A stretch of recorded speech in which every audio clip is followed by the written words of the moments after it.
Jackson said, name's James Herrick, VP of Customer Success at Sentinel Ag. Been with the company since 2022, really shortly after it started. Before that, I was at Valley Irrigation, worked there for about 4 years managing soil moisture probes for the Midwestern part of the United States.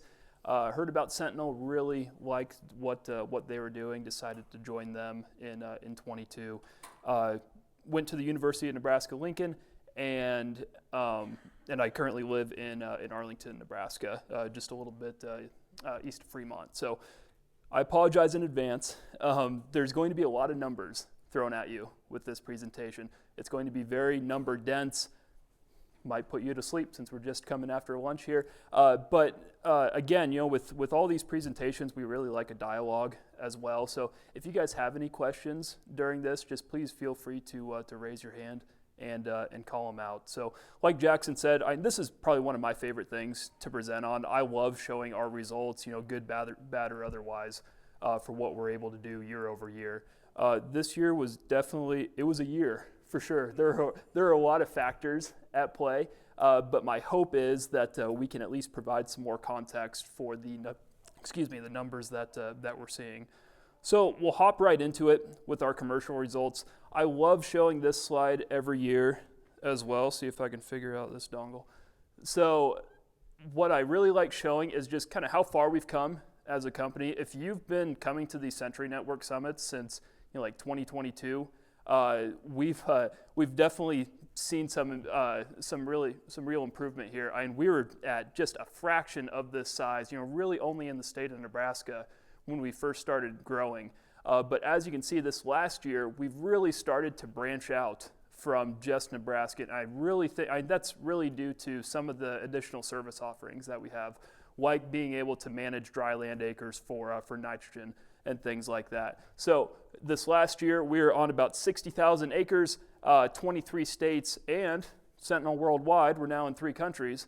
We were in South America this last year, doing some trials down there, as well as in New Zealand, doing some interesting trials down there as well. So really excited for where we're working with this, and I really think the sky's the limit with what we're able to do, moving forward here. So what about some of the results that we saw commercially this last year? So what we always like to do is kind of benchmark ourselves year over year, just to make sure that the results that we're seeing are repeatable. They match pretty closely with what we've been able to do in the past. So we have, for multiple pieces of info here, we have the yield, nitrogen applied, NUE, partial profitability, and nitrogen cost. In terms of what we're calling the treatments, we have what they actually did in 2025. We have their grower standard, which is what they had typically done without using our platform, and then the differences associated with that. So in terms of yield this year, average yield across roughly 113 sites that we had a full data set for, 235 bushel an acre. What the grower typically did was 240 bushel an acre. So we were about 5 bushel an acre off on average on fields. In terms of nitrogen applied, we were about 167 units of nitrogen applied this year. The grower typically applies 218. So we saved the grower 51 units of nitrogen. In terms of NUE, we were able to improve that by about 21%. The average NUE for a grower that used us this year was 0.72 compared to about the 0.91 that they typically get. And in terms of profitability, kind of the big number here, just to put some more context to it, this profitability number is calculated by taking the total yield for the field multiplied by a corn price, which we have some assumed values in here. We used an assumed price of $4 per bushel, and subtracting out total nitrogen applied times the nitrogen price. The assumed price there for nitrogen was about 60 cents per unit of nitrogen. So in terms of differences there, we were about $12 per acre better than what the grower typically does. But in terms of nitrogen cost, we were about $31 per acre in terms of a savings there. So what about nitrogen use efficiency? So in 2025, 87% of the time, we were able to improve a grower's nitrogen use efficiency. Profitability about 61% of the time, and I'll provide some more context to that later on. And in terms of nitrogen savings, win rate about 90% there. So again, after doing this for so long, we start to get multiple years of data. So I love showing what we've been able to do since starting commercially in 2022. So in terms of yield, this year was a down year for us. We're usually in that 240 bushel an acre range, but this year we're about 235. In terms of nitrogen use efficiency, though, we're still lining up really well with what we've been able to achieve in the past. We're at 0.72 this last year. Typically, we're in that 0.7 to 0.8 range. In terms of nitrogen savings, about $31 per acre, better there. NUE change anywhere between, what would that be, 19 and 26% improvement. Nitrogen change, we actually broke a record this year. We beat that previous 50-pound nitrogen savings on average. We were at about 51 pounds of nitrogen saved this last year. And then this just goes showing you like the average sample size, more or less.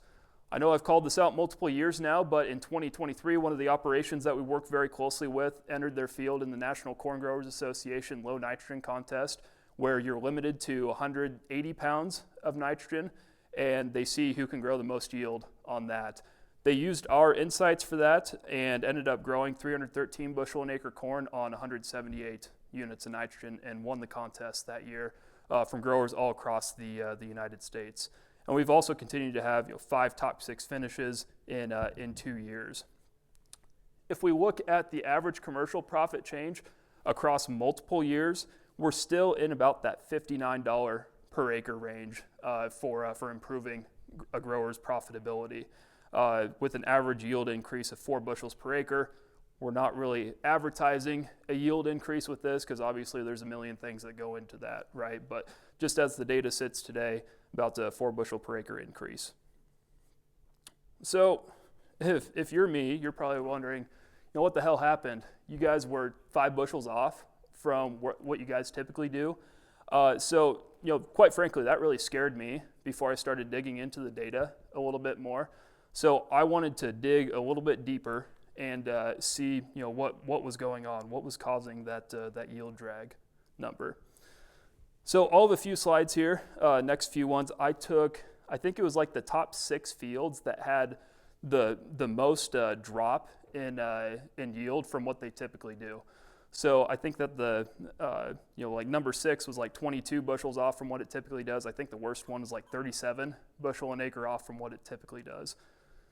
What's nice about our program is we have these high and low nitrogen plots in each field.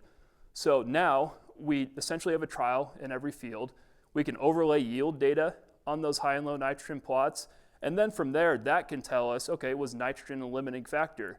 Did we see any sort of profitability increase or yield increase in that high nitrogen plot versus the bulk area of the field or that low nitrogen plot? So with this field here, like I said, 22 bushel an acre off from what it typically does. And I'm sorry guys, this is probably super tough to read, super small, but it's even tough to read on this screen here.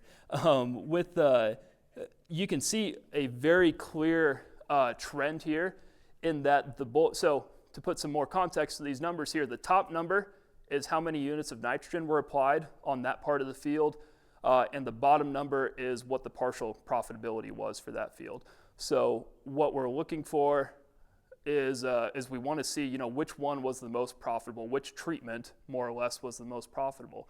And what you'll see in this field is either the low nitrogen plot or the bulk area, kind of the sample plot that I took, ended up being the most profitable.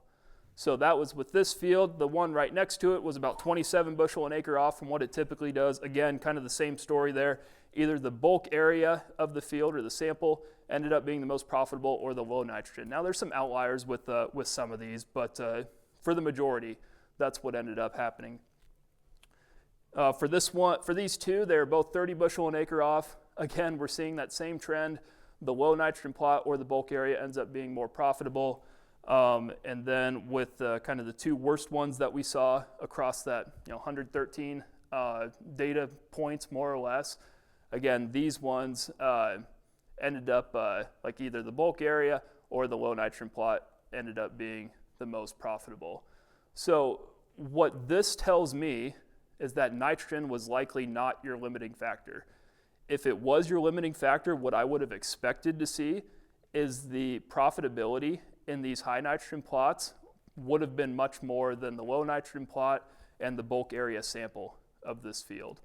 So just talking with growers, there were obviously a lot of factors at play.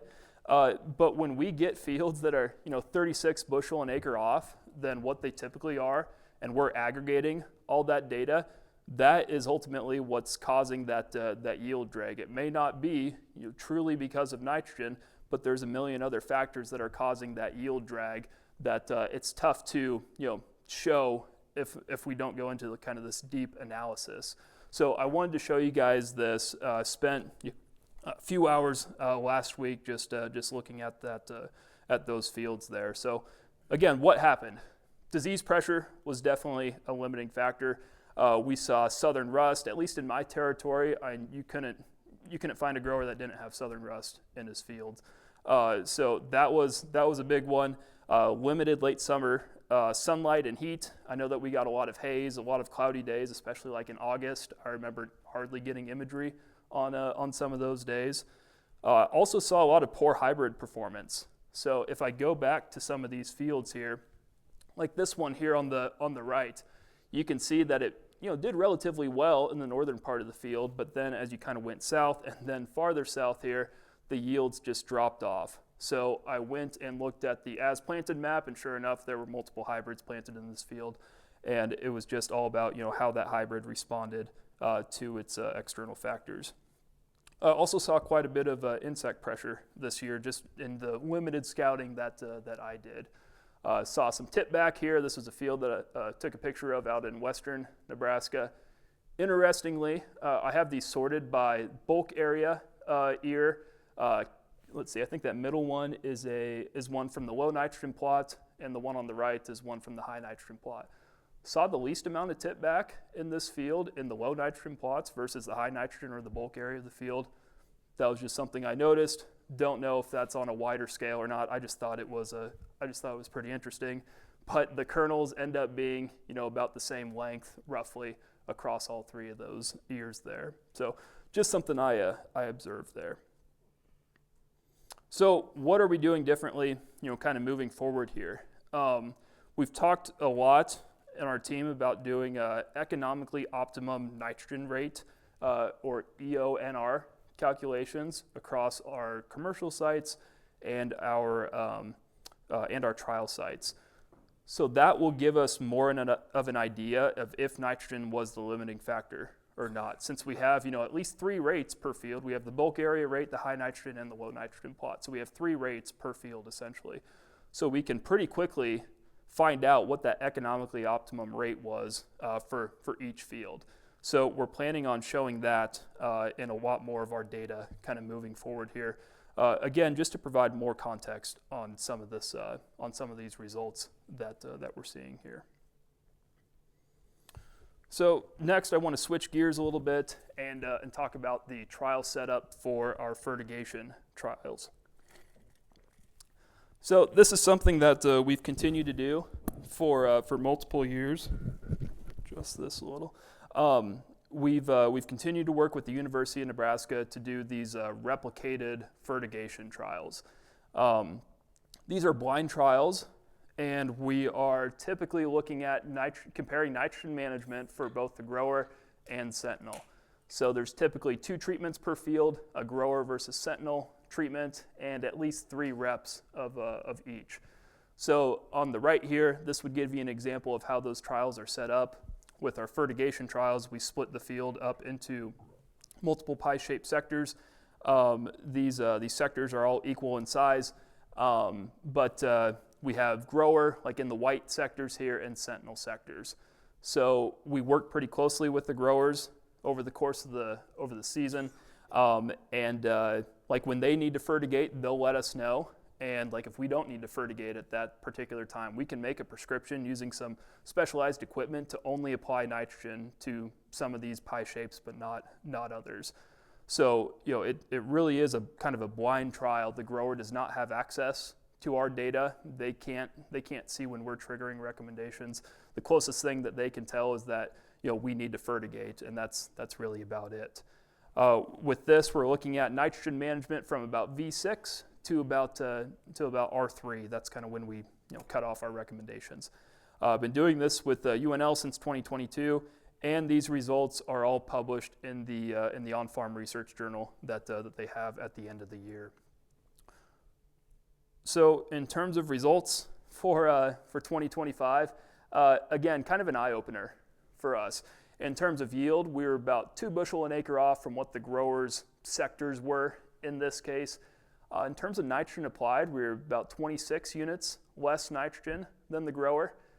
In terms of nitrogen use efficiency, our recommendations were at about a 0.62 pounds of nitrogen per bushel made, and the grower was at about a 0.73. So we were about 15% better there. But I just want to call out, that's the average for the grower. We are working with some really good growers, some really efficient growers with a lot of these on-farm research trials already. And in terms of profitability, we beat them by a whole $6.71 per acre. So really nothing to write home about there. I also wanted to put some numbers in here for how we've done over the last few years since we started in 22 with these. In terms of yield, we've always been slightly lower than the grower, about 2 bushel per acre less there. In terms of nitrogen applied, though, if you look at that value over multiple years, we're about 46 units of nitrogen less than what the grower's standard practice was. We've been able to improve that nitrogen use efficiency by 23% and increase that partial profitability by over $17 per acre there. So what's interesting, and I wish I had a graph to better show this, but as we continue to do these on-farm research trials, there's a lot of the same growers that we continue to work with.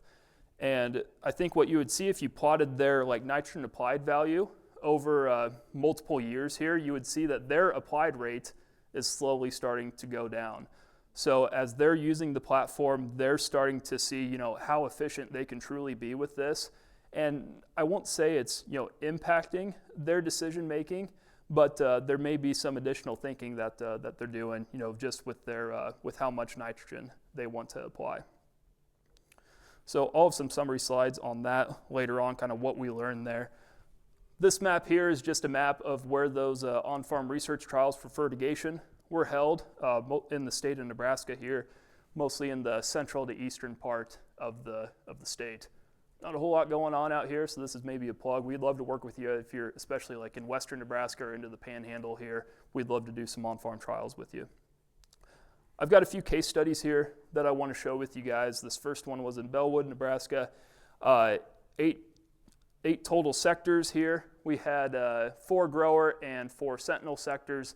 We established high and low plots on July 15th. We did it with the pivot in this case. So we established them on the east side and the west side. This plot here on the east side, it was used to make decisions for the Sentinel sectors on either side of it. Same with the plot on the west side here for those 2 Sentinel sectors. In terms of soil types, we were kind of in that silt loam type of soil there. In terms of a nitrogen log from this year, on April 11th, the grower applied 80 units of nitrogen across the whole part of the field. June 19th, applied another 49 units of nitrogen. And July 15th, this is when we established the high and low plots. At that point, the grower only wanted to apply 20 units of nitrogen to his sectors. And to get our high and low plots established correctly, we need at least 30 units of nitrogen be applied on our sectors. So we went with kind of the minimum rate there, which was 30 units. That ended up being the last fertigation pass that either of us did on this field. So in terms of results, the grower ended up beating us by about 10 pounds of nitrogen. We had a very slight yield advantage, and our nitrogen use efficiency was 0.64 versus the grower was 0.60, and we beat them ever so slightly, not statistically significant, but about $2.30 per acre better. So again, going against a grower that's really good with managing nitrogen already. Another one in St. Edward, Nebraska, we had 8 total treatment sectors, 4 grower, 4 Sentinel. We established high and low nitrogen plots with this implement on April 8th, and this one is kind of a siltier loam soil. We established those high and low plots with the anhydrous, applied about 160 base rate there across the whole part of the field. On July 21st, the grower said that he wanted to apply 50 units of nitrogen. At that point, we were only calling for about 28 units of nitrogen. This field was interesting. We were about going to scrap it because early on in the season, I don't know if you guys can see it, but on the east side of the field there's a very pale strip that's going through the field there. It was much more pronounced at the early part of the growing season. What come to find out is just some residue differences on that side. I think I can't remember what exactly it was, like a different hybrid that just didn't have quite as much residue when he harvested it. But I decided to keep it because it really just impacted basically both of our sectors, or all of our sectors, equally. So we just kept it in the trial here. So in terms of yield, we were about roughly 8 bushel an acre better, saving about 28 units of nitrogen. So in terms of NUE, we were about a 0.73. The grower was at a 0.88. And we ended up improving profitability by over $49 per acre there. This field in particular was a first-time grower working with us. So we saw it seems like the more first-time growers that we have, that we seem to have some pretty good results there. Another one over by Albion, Nebraska. Again, we had 4 total treatment sectors. Plots were established on June 11th. Soil types for this were silt loam, roughly, for the soil type. In terms of nitrogen applied, 60 units of nitrogen on June 11th to all sectors. It was all through fertigation. On June 30th, we applied 48 units of nitrogen through the pivot across all sectors on this one.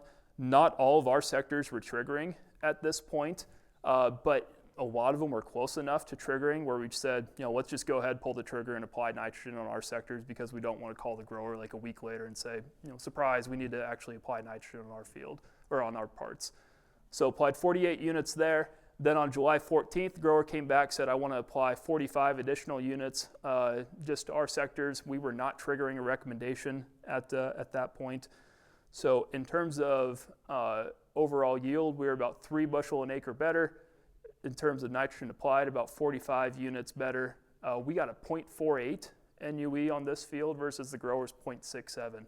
Still really good values for the grower there. And we ended up improving profitability by $44.51 here.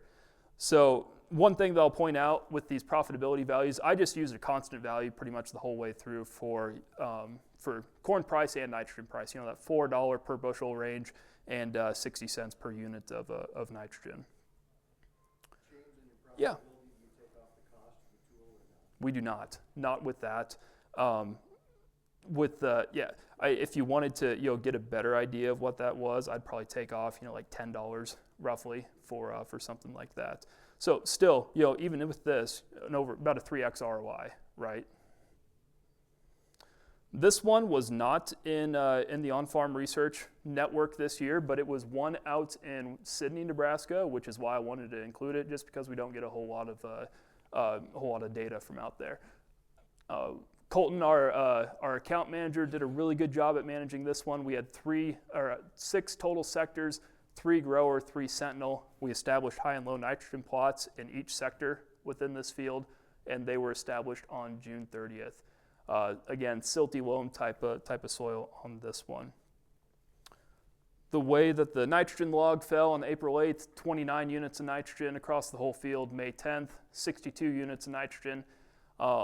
June 30th, 36 units. Again on July 17th, 36 units. And then on the last one, July 24th, we were not triggering a recommendation on any of our sectors, so the grower only applied 20 units to his sectors within the field.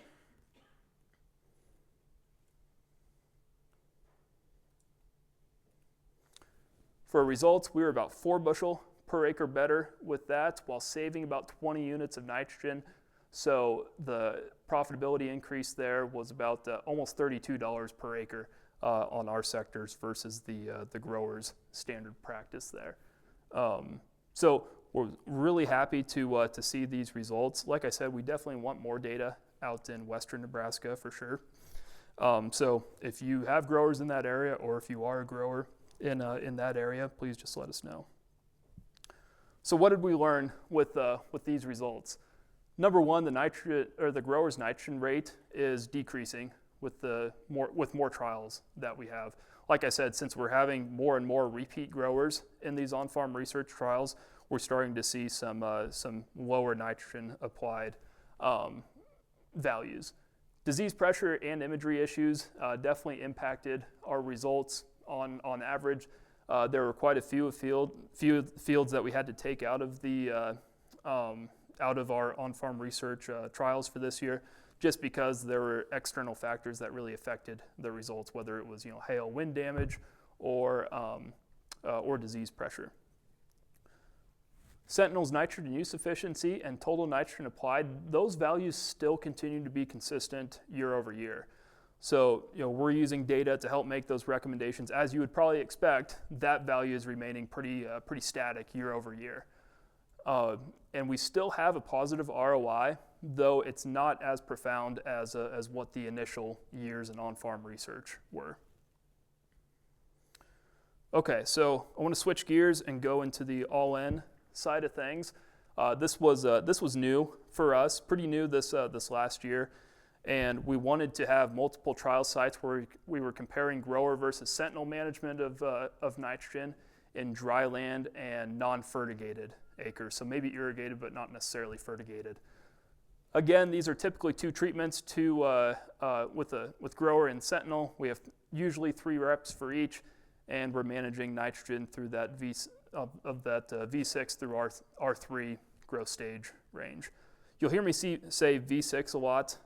When V5, V6 come around, that's when we can really start making good recommendations, because we finally start having enough crop canopy at that point to sense off of. So with a lot of this nitrogen management, the platform is going to work better the later that the grower can make nitrogen applications through the season, because we'll just have more crop canopy to sense off of. For this, we have filtered versus unfiltered data this year. Again, just from some factors not related to nitrogen, we felt like it was necessary to filter out this data. So with these all-in trials, we're about neck and neck with the grower in terms of yield. In terms of nitrogen applied, we are only about 5 units less. NUE values were pretty consistent there between the two treatments. And in terms of partial profitability, we had the very slight advantage of $1.80 per acre. If we take out some of those fields, though, where we know nitrogen was not nitrogen was not a limiting factor, that changes the outlook a little bit. In terms of yield, we were about 1 bushel an acre less, nitrogen applied about 21 units less, and in terms of partial profitability, about $8.60 per acre better. With these trials, though, we had them kind of all across, from Nebraska and east, basically. So it was really cool to operate in some of these other geographies here where Sentinel has not been previously.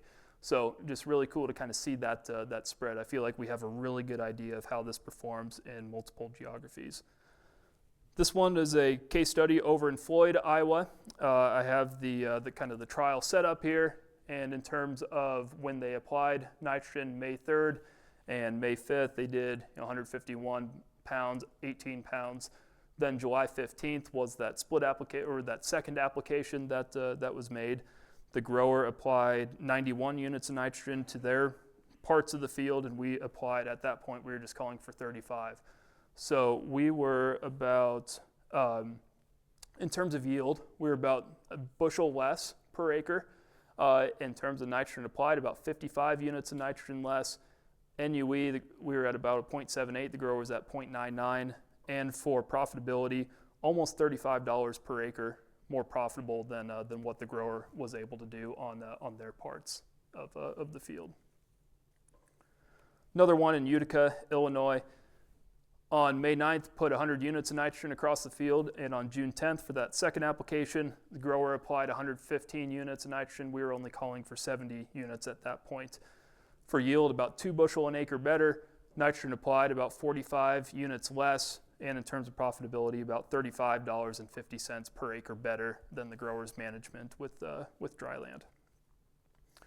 Had one all the way out in Maryland, which was pretty cool. And this one was ultimately a loss for us, but I still wanted to include it just from the standpoint of what we were still able to do. So on May 1st, applied 40 units of nitrogen across the whole field. May 2nd, came back with another 37 units of nitrogen. And June 17th, for that second application, we applied 55 units of nitrogen. The grower applied 83. So we were about 7 bushel per acre less than what the grower did. But oh my God, like look at those yield values. We were at 311 bushel an acre. The grower was at 318 bushel an acre corn there.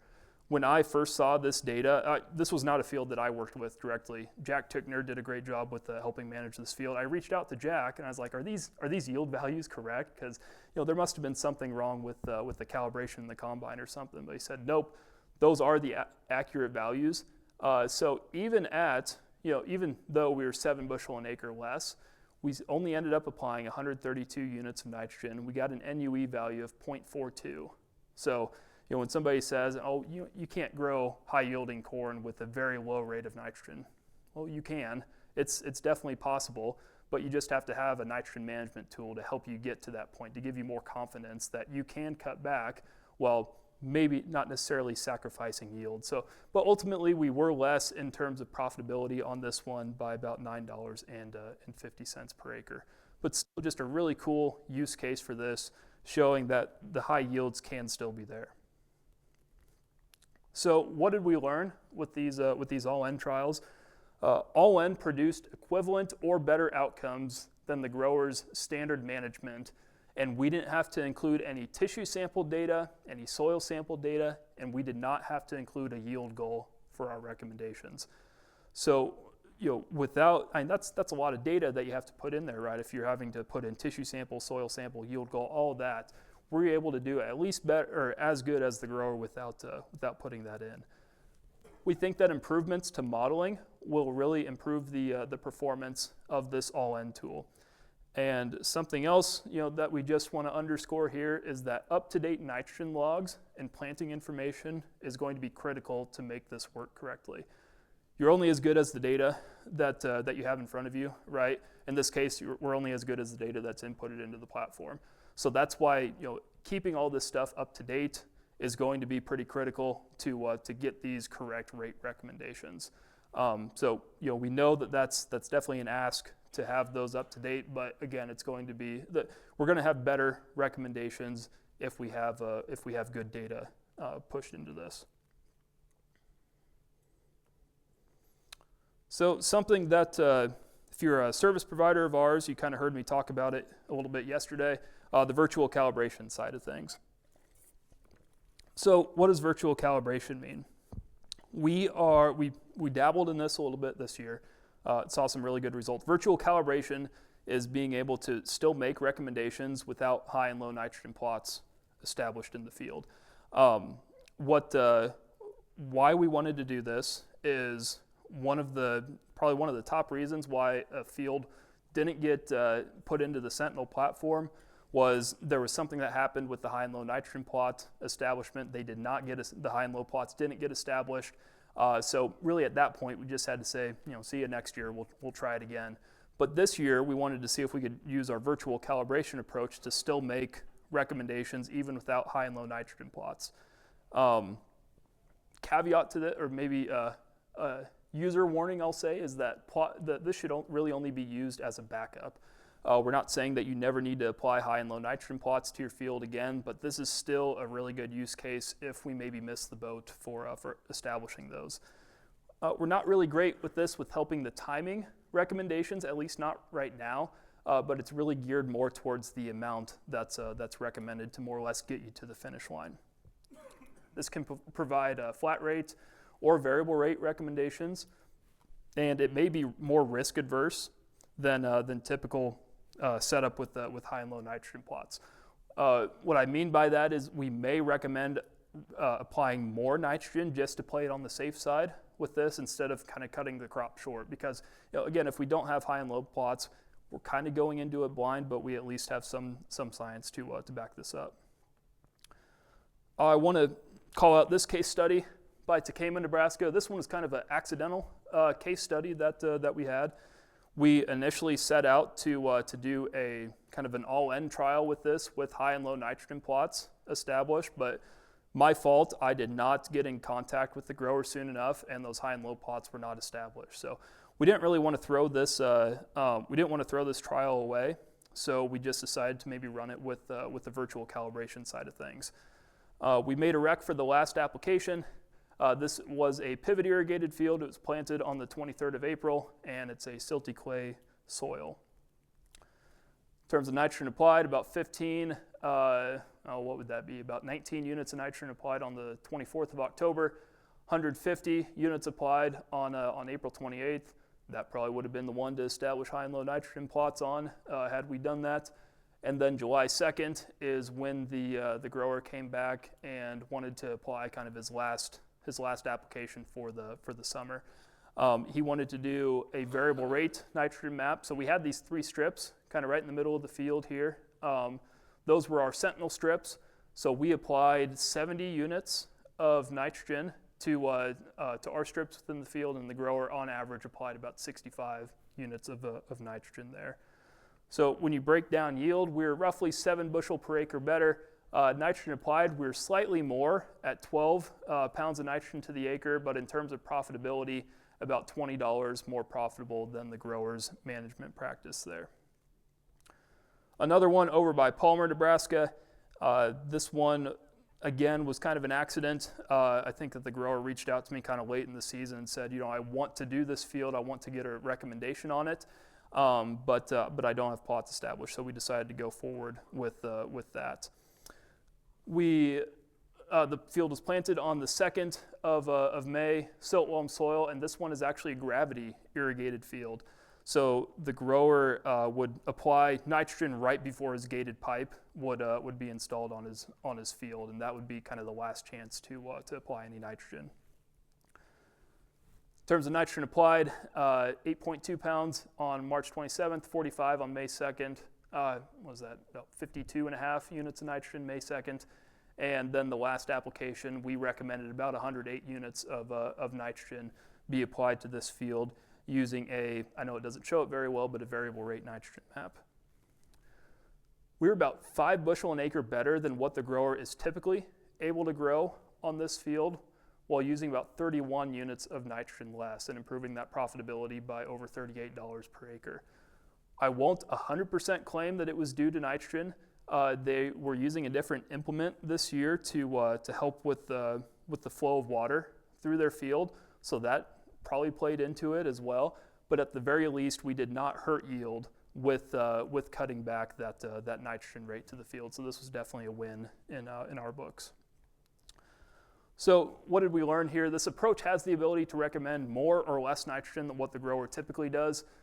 Solid data inputs, again, really make the difference. We did have a proven ROI with this in 2025, but this is a great backup in case plots do not get established. But still, we should try to establish plots in most cases here. Yeah.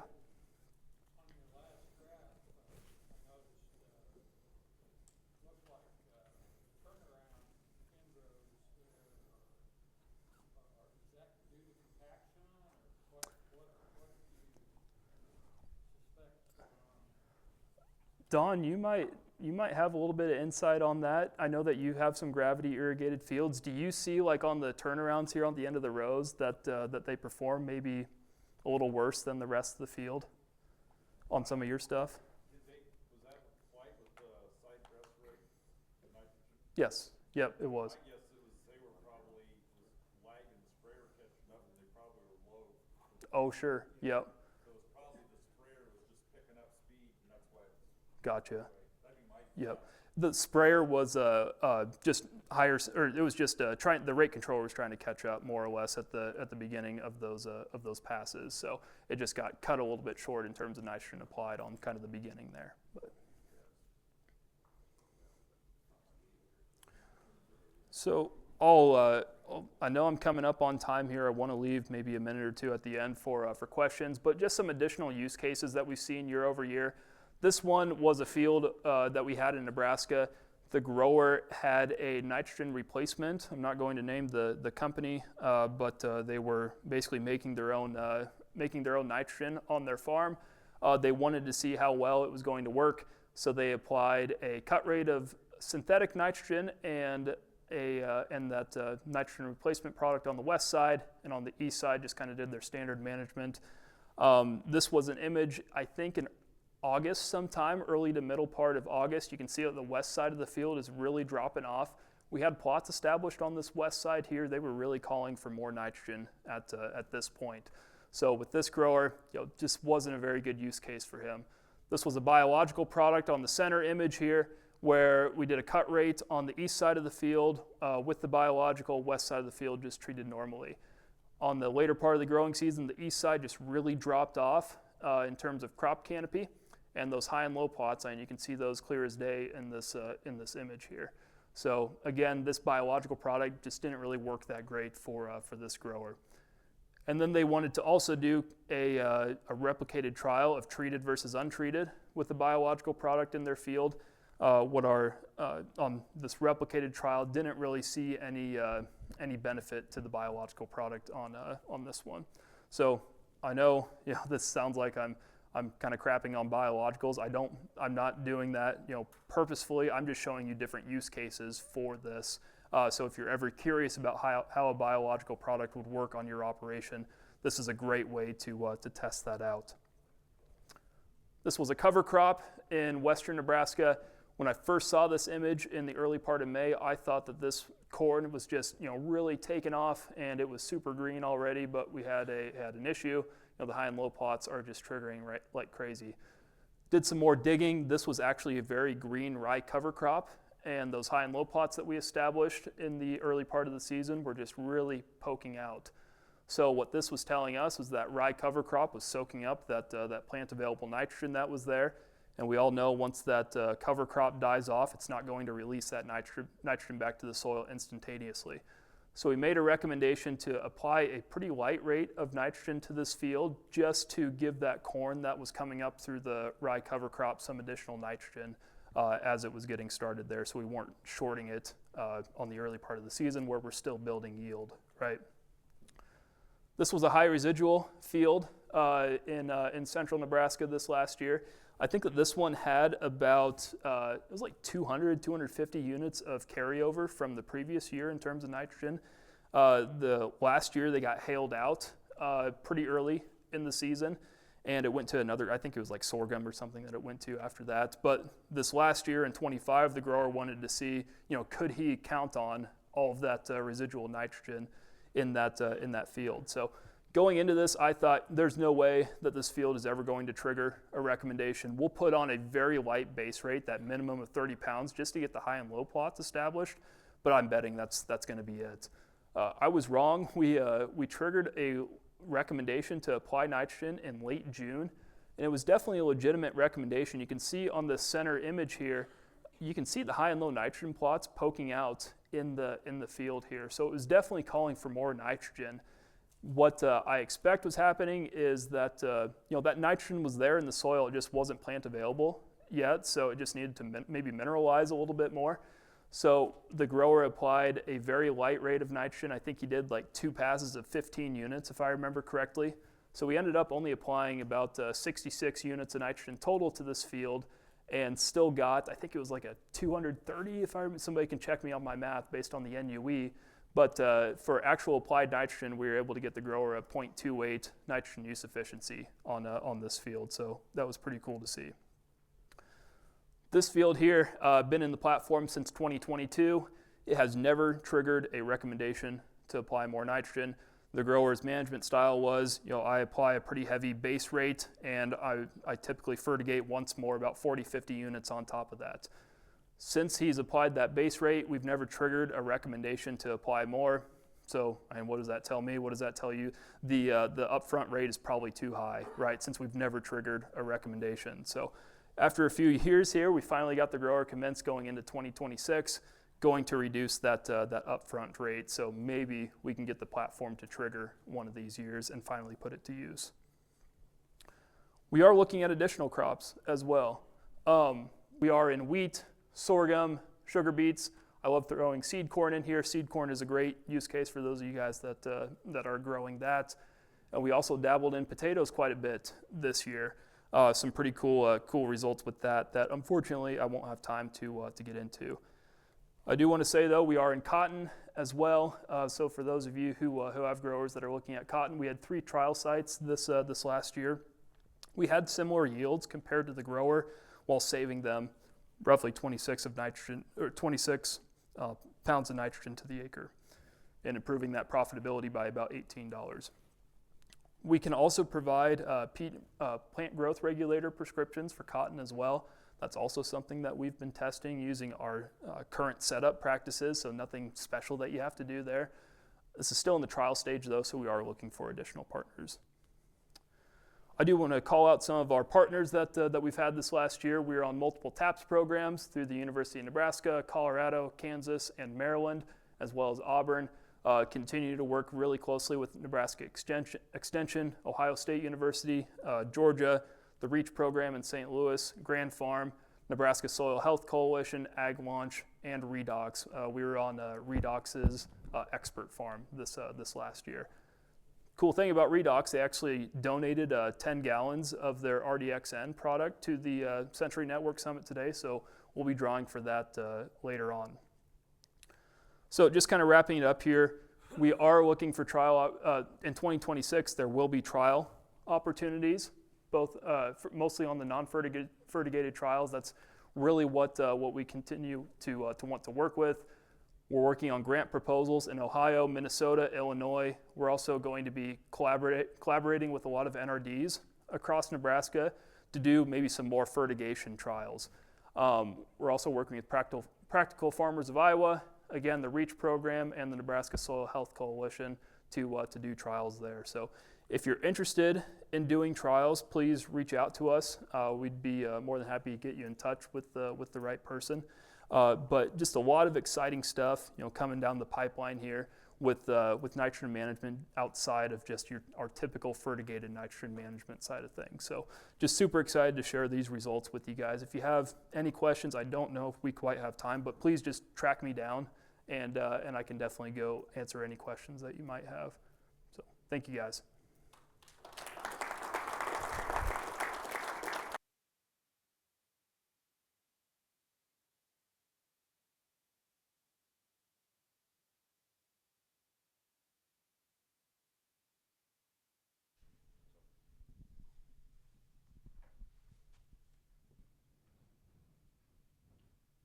On me.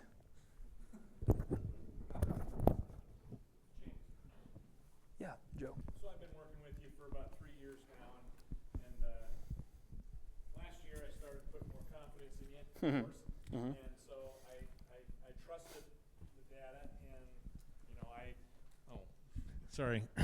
I trusted the data, and I did pull back my own nitrogen applications, kind of what you said there. So have you thought about breaking out maybe your results based on first year folks that maybe have bad habits like I had, Yeah. wanting to put an extra 30 pounds out there just because, and versus, I really thought I was sticking my neck out last year. I was, I had that one farm where I had, less than 110 pounds out there and ended up with a 0.44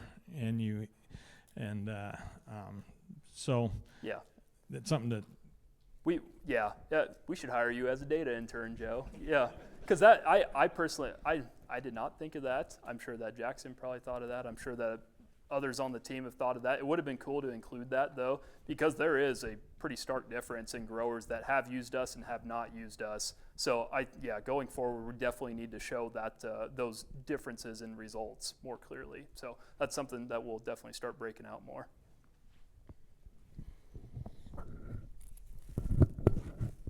Have you seen, like, on the fields that have been in your program for long term, I don't know what, 4 or 5 years, has that your top end NUE, has it stayed consistent around like 0.6, 0.7, or have you seen it creep up at all with like maybe a decrease of the nitrogen to carbon ratio? Yeah, we've what I would say is that we've seen it remain pretty consistent year over year, and that's honestly one of the better talking points that I like to bring up. And we've been in that kind of 0.7 to 0.8 range. I will say, like, our top scores more or less for NUE, we've been able to kind of beat those year over year. Like, I think our best one was like a 0.24 this last growing season.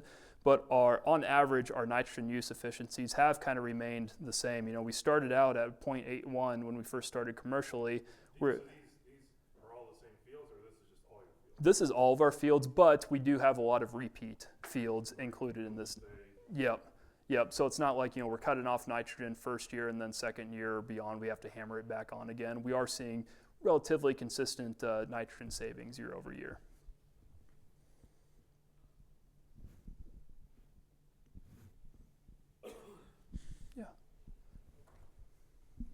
James, I have a question for you. On the all-in trials this year, how many of those actually had Sentinel plots established versus how many of them used the virtual calibration approach? Man, I probably would not be the best one to ask about that. Jack, do you know off the top of your head? Zero. That's how many? Yep. Take it away, Jack.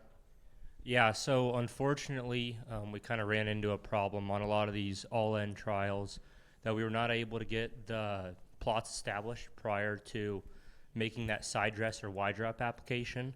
A lot of that came into growers that when they put out nitrogen prior to the side dress application, they are doing it with a pre-emerge herbicide. Yep. So just to put more context to that, it's not a very good use case to establish those high and low nitrogen plots with a herbicide pass, because ultimately we're going to have to end up varying that amount of herbicide applied with that as well, right? So we try to pick out an application where we're not going to maybe vary these other external factors. Yeah. What are you, when you're talking with the producers, when you're seeing a real increase in NUE, right? You're down to, let's say, 0.5 range. Are you noticing a trend with outside influences helping to achieve that greater of an increase? That we need to look into that a lot more, I think, because like anything, there can definitely be more context behind that number. I don't know, just gut reaction, I think that there are probably we're probably getting more efficient with our crop hybrids year over year, and really just growers are hearing more and more that they need to cut back on their nitrogen, and we're now finally starting to have data that's backing that up, that yes, you can cut back on your nitrogen and not cut yourself short. So yeah, I think there are, there's things going on there that are definitely impacting the growers' thinking. Yeah. Do you have a separate pool of fields that are Valentine, Thurman, sand? Yeah. And how do they respond? And also, how does this help with the timing of nitrogen in that environment? Yeah, so the question was, do we have data broken out for Valentine, fine sand fields, and how has our management helped impact that?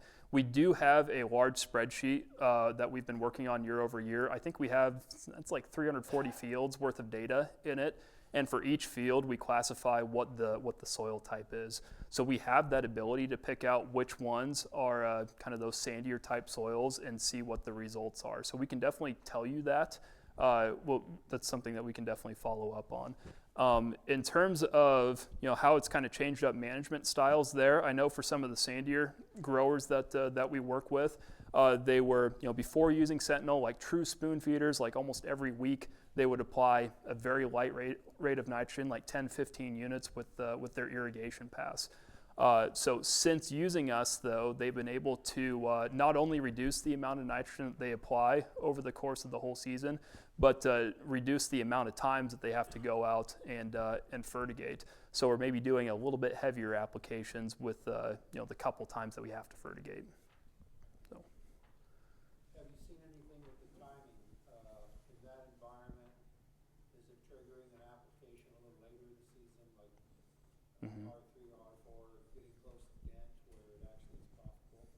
Yeah, I would say it depends on the year pretty consistently. And I hate not being able to give, direct answers there, but it's just going to depend. Like that same operation that I was telling you about where they were spoon feeding, but now we're shifting it to less applications. On a couple of their fields, like within 5 days of establishing those high and low nitrogen plots, there was an instant hit to apply more nitrogen. Whereas typically I've seen, it's usually like 3 to 4 or about 2 to 3 weeks afterwards, after they apply that nitrogen, that we start triggering a recommendation.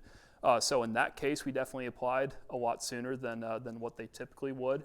And in terms of, triggering later in the season, I would say on average, we're probably triggering later than what the grower typically does. There's a lot of guys that maybe apply a shot like at brown silk, for example, then that's it. But we've seen quite a few fields where we trigger a recommendation at like R3 and we say, let's go ahead and apply. There's still the potential to build yield at this point, so we don't want to cut it off too early. R3, that milk stage, is kind of the latest that we've at least experimented with applying nitrogen in the field. I personally would love to see maybe later applications just to see how far we can build kind of that top end yield side of things. So that's something that personally I want to look into.